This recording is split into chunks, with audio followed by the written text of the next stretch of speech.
La repentance. Repentance et justification. La repentance est aussi importante que la sanctification, car elle conduit à la justification qui elle-même conduit au salut. En effet, on ne peut pas justifier celui qui se croit déjà être juste, ou qui n'a pas ressenti le besoin de la justification.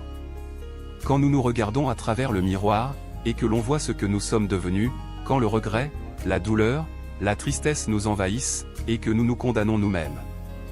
Nous ressentons le besoin de se tourner vers Dieu pour un nouveau départ, car lui seul peut nous pardonner de tous nos péchés et nous justifier selon qu'il est écrit.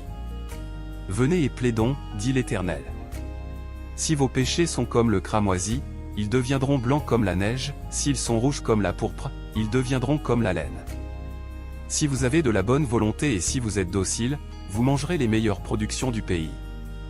Mais si vous résistez et si vous êtes rebelle, vous serez dévorés par le glaive, car la bouche de l'Éternel a parlé. Le péché prive de toute bénédiction spirituelle ou temporelle. Le Seigneur comble pourtant ses enfants de ses bienfaits.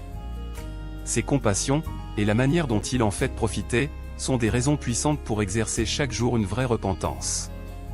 Selon qu'il est écrit dans Romains 2 verset 4, « Méprises-tu les richesses de sa bonté, de sa patience et de sa longanimité, ne reconnaissant pas que la bonté de Dieu te pousse à la repentance ?» Sans repentance, l'être humain n'a donc aucune preuve certaine de sa régénération ni de sa justification et sa sanctification. Tout croyant l'exerce journellement à la mesure de sa croissance. Il ne le fait pas pour acquérir le moindre droit au salut, mais parce qu'étant elle-même un élément du salut, la repentance prouve à la conscience que le salut est inexorablement en marche. Jean péché nio multiplié, nous mandez ou grâce Seigneur. Péché campé à gauche à droite.